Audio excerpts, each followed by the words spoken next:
Good morning. आज हम यहाँ 12th क्लास में फिजिक्स में एक न्यूमेरिकल कर रहे हैं किरचॉफ के नियम पर, और ये न्यूमेरिकल सेल वाले पोर्शन से है। तो देखिए इसको, एक सेल से 0.5 एम्पियर धारा लेने पर उसका विभवांतर 1.8 वोल्ट तथा 1 एम्पियर की धारा लेने पर 1 एम्पियर की धारा लेने पर 1.6 वोल्ट हो जाता है। सेल का आंतरिक प्रतिरोध तथा विद्युत वाहक बल ज्ञात करो। क्या दिया है इसमें कि सेल है, उस सेल से जब हम 0.5 एम्पियर की धारा ले रहे हैं, जब उससे 0.5 एम्पियर की धारा ले रहे हैं, यानी जब आई का मान 0.5 एम्पियर है, तो उस सेल का टर्मिनल विभवांतर ये 1.8 वोल्ट हो जाता है। ठीक है, यानी जब आई बराबर 0.5 एम्पियर है तो उसमें वी बराबर क्या है सेल के लिए 1.8 वोल्ट। फिर अगली कंडीशन कि जब सेल से तथा 1 एम्पियर की धारा लेने पर, यानी जब सेल से 1 एम्पियर की धारा ले रहे हैं तब उसका टर्मिनल विभवांतर 1.6 वोल्ट हो जाता है। यानी अगली कंडीशन में क्या है कि आई का मान 1 एम्पियर हो गया, तो उस समय वी की वैल्यू क्या हो गई 1.6 वोल्ट हो गई।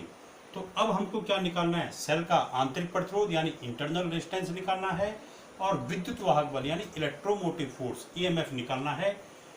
तो कैसे निकालेंगे, इसमें एक चीज है कि सेल से धारा ली जा रही है, तो हम ये मानेंगे, माना इसमें कि माना सेल का विद्युत वाहक बल capital E, EMF capital E है, और आंतरिक प्रतिरोध स्मॉल आर है, यानी इंटरनल रेजिस्टेंस स्मॉल आर है सेल का। माना सेल का टर्मिनल विभवांतर या विभवांतर ये V है।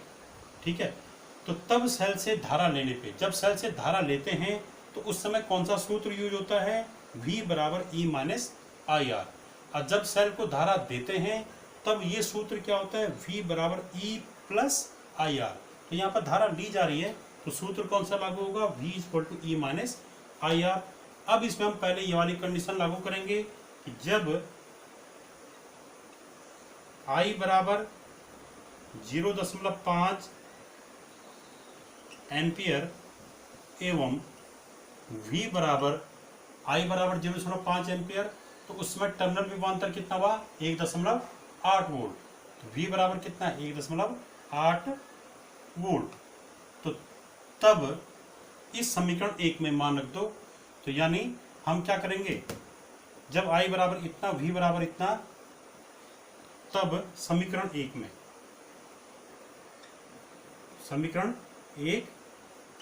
में ये मान रखने पे, तो ये मान रखने पे क्या हो जाएगा,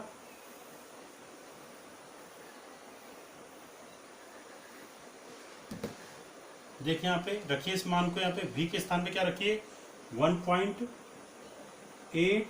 इक्वल्स टू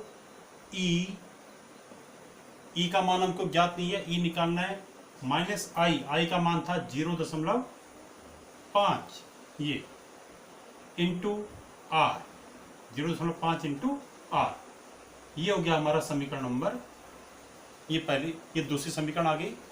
अब यहाँ पर हम क्या करेंगे, पुनः इसी समीकरण में अगली कंडीशन यूज करेंगे कि पुनः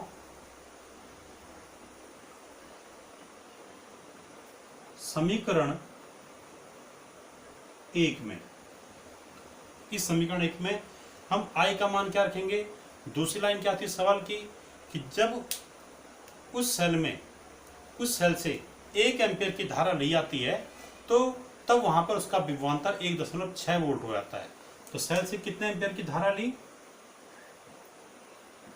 1 एम्पियर की, तो I का मान क्या हो गया 1 एम्पियर, और V, तो उसमें V का मान क्या है वहां पे 1.6 वोल्ट है।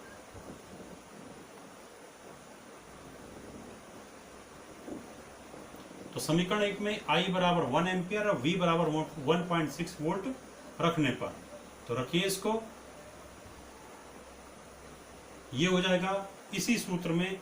तो V के स्थान पे क्या रख देंगे 1.6, यहाँ पे E के स्थान पे E आएगा, माइनस I के स्थान पे क्या आ जाएगा 1 इंटू आर। ठीक है, 1 इंटू आर मतलब आर हो जाएगा ये समीकरण नंबर 3 आ गया। 1 इंटू आर, 1 इंटू आर, तो 1 इंटू आर आर हो गया। ठीक है, अब हम इन समीकरण नंबर 2 और 3 को सॉल्व करेंगे और तब यहाँ पे ई और आर के मान निकालेंगे। तो सॉल्व करने के कई मेथड हैं। आप चाहो यहाँ से समीकरण नंबर 3 से आर की वैल्यू निकाल, इसकी ई की वैल्यू निकाल दो। समीकरण 3 से ई बराबर क्या आ गया, ई बराबर आ गया हमारे यहाँ से 1.6 प्लस आर, यहां से निकाल दे। ये मान जो है ये समीकरण नंबर 2 में रख दो ई के स्थान पे। तो समीकरण नंबर 3 से ई बराबर ये मान समीकरण नंबर 2 में रखने पर, ये मान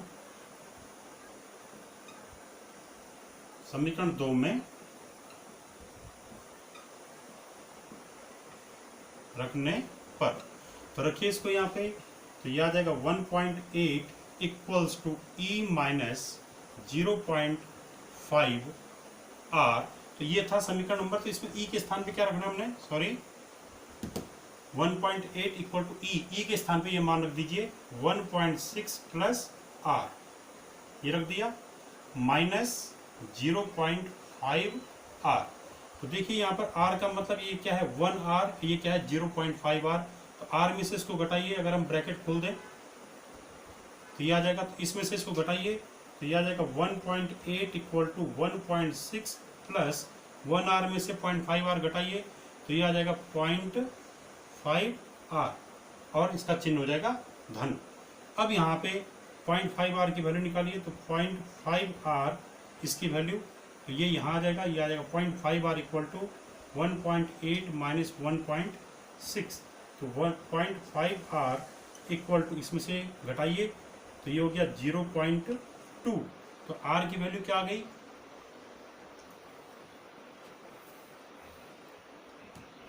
इससे आर की वैल्यू आ जाएगी हमारी, आर बराबर हो जाएगा 0.2 अपॉन 0.5 यानी 2/5 यानी 0.4 ओम। ठीक है, 5 चौको 20 दशमलव में आएगा 0.4 ओम। आर के इस मान को आप समीकरण नंबर 3 में रख दीजिए। तो आर का यह मान, जो आर का ये मान आ रखा है समीकरण 3 में रखने पर, समीकरण 3 में रखने पे, तो समीकरण नंबर 3 हमारी यही थी। ठीक है, रखिए इसमें समीकरण नंबर 3 क्या थी, ये था समीकरण number 3 1.6 equal to E minus R आया था समीकरण नंबर 3 1. ये था समीकरण नंबर 3, समीकरण नंबर 3 था 1.6 equal to E minus r, ये था। तो इसमें 1.6 आ गया, ई के पे ई और आर के स्थान पे ये मान रखिए 0.4। तो ये हमारा आ गया